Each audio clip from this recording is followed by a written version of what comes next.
আর্জেন্টিনার জন্য ফাইনাল জেতাটা প্রায় স্বপ্নের মতো হয়ে দাঁড়িয়েছে। কেন আমি এইগুলো বলছি চলুন বিস্তারিত ভিডিওতে আলোচনা করছি। কাবো ভার্দে, এই যে সুইজারল্যান্ড, এই যে চারটা ম্যাচে আর্জেন্টিনা ভালো কামব্যাক দেখিয়ে কিন্তু ম্যাচ জিতেছে তারা।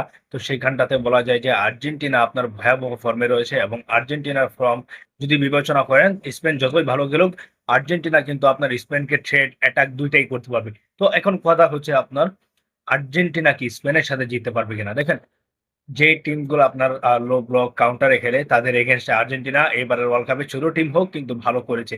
তো স্পেনকে যদি আমরা দেখি, স্পেন কিন্তু টোটালি ডিফারেন্ট একটা টিম। তারা পজিশন ওয়াইজ খেলে, আর তারপর তারা কাউন্টারে যায় না, খুব বেশি কাউন্টারে যায় না।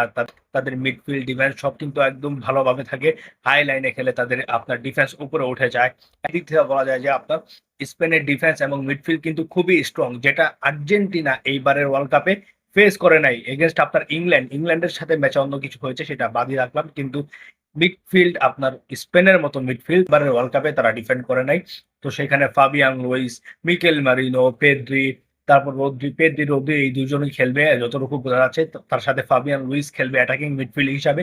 তো তাদের যে মিডফিল্ড কম্বিনেশনটা, স্পেশালি রোদ্রি, ওই যে আপনার এনজো ফার্নান্দেজ যে গোলটা দিয়েছেন সেই গোলের সময় সেখানে যদি আপনার রোদ্রি থাকতো, তো অবভিয়াসলি রোদ্রি সেখানে বেলিংহামের জায়গায় থাকবে, আপনার পা দিয়ে গোলটা ঠেকিয়ে দিত। মানে রোদ্রি ওই লেভেলের আপনার ডিফেন্সিভ মিডফিল্ডার হয়ে উঠেছে।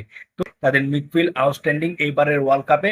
এই মিডফিল্ডকে টক্কর দেওয়া ভাই খুবই টাফ, এবং লিওনেল মেসির জন্য আরো বেশি টাফ হয়ে দাঁড়াবে, কারণ পেদ্রি, তারপর ফাবিয়ান লুইস, মিকেল মারিনো তারা কিন্তু খুব কুইক খেলে। তো সেইখানটাতে দেখা যায় যে আপনার মেসিদের অবভিয়াসলি তারা ইজিলি আটকে যেতে পারবে, এবং তাদের বলা যাচ্ছে যে আপনার কুকুরিয়ার সাথে লিওনেল মেসির ভালো রকমের একটা ফাইট হতে যাচ্ছে। সেখানটাতে আপনার ব্যাটেলে কে জিতে সেটা দেখা যাবে। টেরে টেরে আপনার বল রেখে দিচ্ছে।